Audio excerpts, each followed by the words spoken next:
आत्मीय भाइयों एवं बहनों, आपको पुस्तक सफल जीवन की दिशाधारा लेखक ब्रह्मवर्चस्व छात्र एवं युवा वर्ग के लिए अत्यंत उपयोगी, अनुपम एवं संग्रहणीय ग्रंथ।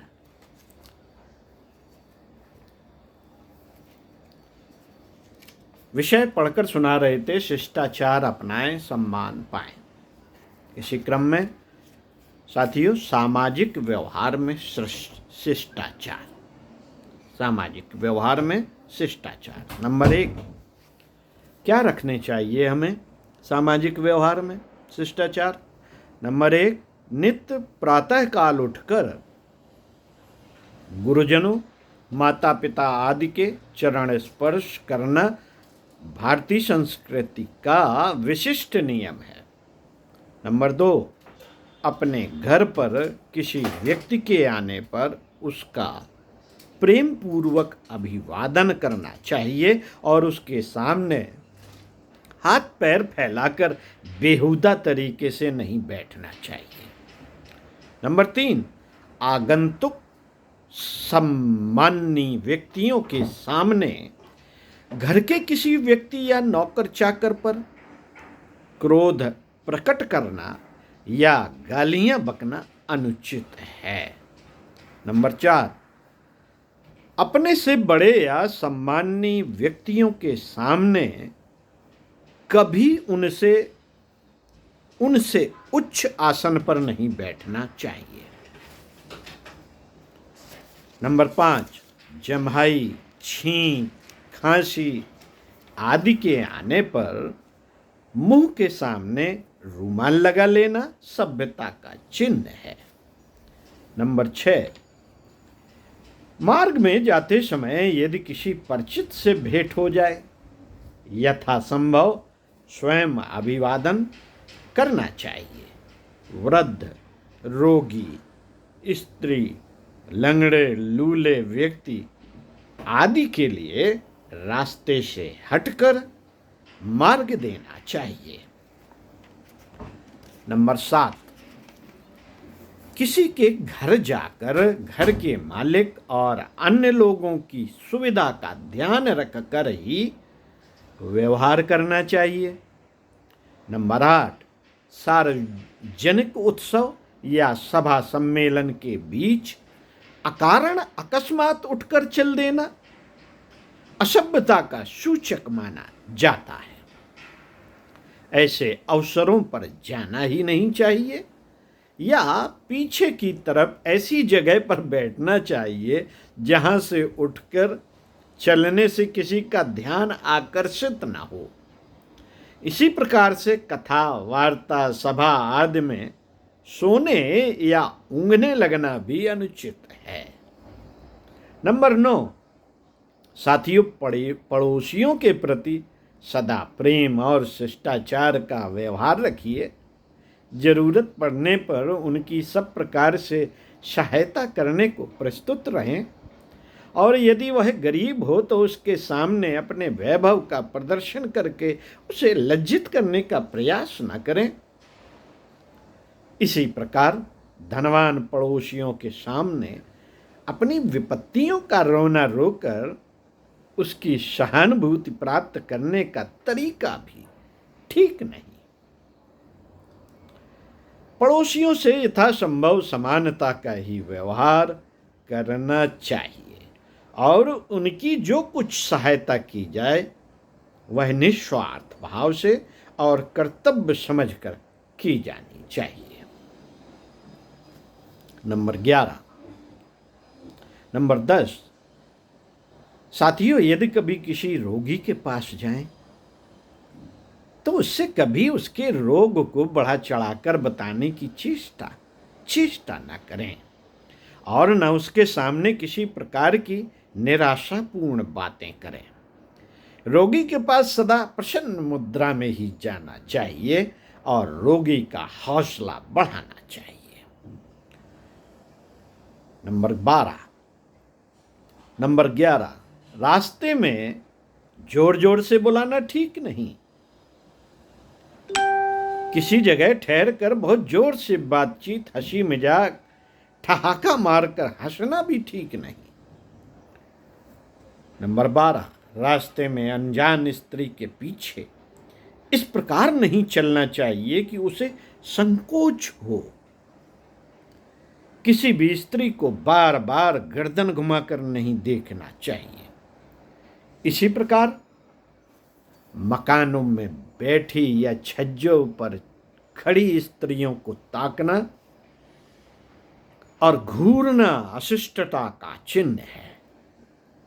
नंबर 13, मुसाफिर खाना, धर्मशाला, पार्क आदि सार्वजनिक स्थानों की सफाई का विशेष ध्यान रखना चाहिए। अपना काम पूरा हो जाने के बाद उन्हें गंदा छोड़ कर जाना अशिष्टता है।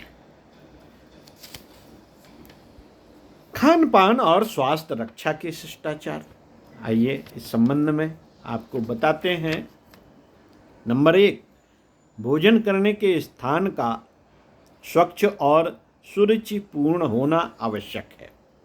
नंबर 2, भोजन करते समय खाने और पीने में चप चप का शब्द करना अशिष्टता है। ऐसे अशिष्टता है। नंबर 3, दाहिने हाथ में से खाना चाहिए। उंगलियों को ऊपर तक साग दाल से भर लेना और फिर उन्हें चाटना भी सभ्यता के विरुद्ध है। उंगलियों को ऊपर तक साग दाल से भर लेना और उन्हें चाटना भी असभ्यता के विरुद्ध है। खाना तो दाहिने हाथ से चाहिए।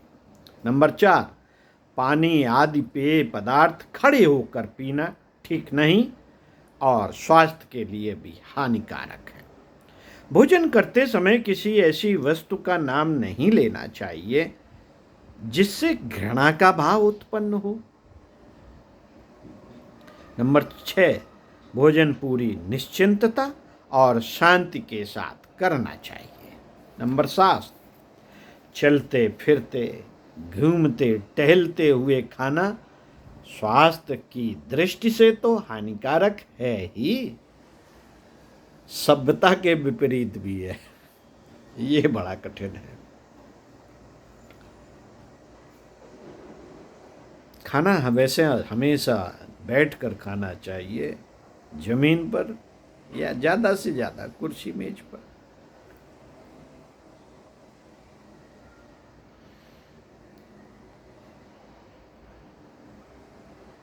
साथियों, नंबर 8, खाने पीने के सामान को लांघ कर चलना बहुत बुरा है। आइए बातचीत रहन सहन के शिष्टाचार आपको बताते हैं। नंबर 1, जहां 2-4 व्यक्ति बैठकर बातचीत कर रहे हों वहां जाकर बैठना अनुचित है। नंबर 2, बातचीत करते समय यदि कोई अनुचित बात मुंह से निकल जाए तो तुरंत क्षमा प्रार्थना कर लेनी चाहिए। नंबर 3, बातचीत करते समय केवल स्वयं न बोलते रहिए, दूसरों को भी मौका दीजिए। नंबर 4, कठोर उत्तर देकर शीघ्र ही उसे झगड़े का रूप दे देना मूर्खता है। कठोर उत्तर के स्थान पर विनम्र शब्दों में ही कहना चाहिए। विनम्र शब्दों में ही कहना चाहिए, मेरी राय में आप भूल कर रहे हैं या आपको ठीक सूचना नहीं मिली, आदि आदि। नंबर 5, मुंह से सदैव जरा जरा सी बात पर गाली या अश्लील शब्द निकालते रहना सभ्यता के विपरीत है। नंबर 6, जिस किसी से वायदा करो उसे यथाशक्ति पूर्ण करने का प्रयास करो। नंबर 7, किसी बात को बहुत अधिक मत बढ़ाओ। नंबर 8, वर्तमान समय में कितने ही ऐसे पुरुष और स्त्री हैं जो फैशन के भक्त बनकर जिस प्रकार विदेशी वस्त्रों का प्रयोग करने लगे हैं वह अशोभनीय है। विशेषकर स्त्रियों की चुस्त पोशाक तो भारतीय संस्कृति की दृष्टि से सर्वथा हे ही कही जाएगी। ऐसी स्त्रियां सज्जन पुरुषों के समक्ष अपना सम्मान स्वयं कम करती हैं। नंबर 9, सार्वजनिक सम्मेलनों और निजी उत्सवों में अवसर के अनुकूल पोशाक ही उचित है। सद्व्यवहार, सदाचार आदि शिष्टाचार के ही अंग हैं। शिष्टाचारी वचन, मन, कर्म से किसी को हानि नहीं पहुंचाता। वह दुर्वचन कभी नहीं बोलता, न मन से किसी का बुरा चाहता है। जिससे किसी का दिल दुखे ऐसा कार्य भी नहीं करता। विनय और मधुरता युक्त व्यवहार ही उसके जीवन का अंग होता है। किसी प्रकार के अभिमान की शिष्टाचार में गुंजाइश नहीं रहती। नम्रता, विनयशीलता आदि सद्गुण शिष्टाचार के आधार हैं। इतना ही नहीं, शिष्टाचार की संपदा समृद्धि बढ़ने के साथ ही उसकी निर्भिमानता, नम्रता, विनयशीलता भी बढ़ती जाती है। जिस तरह फलों के बोझ से वृक्ष नीचे झुक जाता है, उसी तरह ऐसे व्यक्तियों को लौकिक संपदाएं, ऐश्वर्य के बढ़ने पर भी नम्रता, विनयशीलता बढ़ जाती है। शिष्टाचार एक ऐसा सद्गुण है जिसे अभ्यास और आचरण द्वारा प्राप्त किया जा सकता है, जिसके लिए किन्हीं विशेष परिस्थितियों या उच्च खानदान की आवश्यकता नहीं। किसी भी स्थिति का व्यक्ति प्रयत्नपूर्वक शिष्टाचार का अभ्यास जीवन में डाल सकता है। इसके लिए संवेदनशील हृदय की कोमलता आवश्यक है। ऐसे व्यक्ति का अपने व्यवहार और जीवन क्रम में छोटी छोटी बातों पर भी ध्यान रहता है। साथियों, इतना ध्यान रहता है जिससे दूसरों को कोई दुख ना हो। शिष्टाचार में दूसरों की भावनाओं का ध्यान रखना बहुत आवश्यक है। ओम शांति। एक विचार आपको बताते हैं इसी क्रम में। मनुष्य का जन्म तो सहज होता है, पर मनुष्यता उसे कठिन प्रयत्न से प्राप्त करनी पड़ती है। यही है शिष्टाचार भी हमें बहुत कठिन प्रयत्न से प्राप्त करना चाहिए, जानना चाहिए, सीखना चाहिए, आचरण में लाना चाहिए। ओम शांति।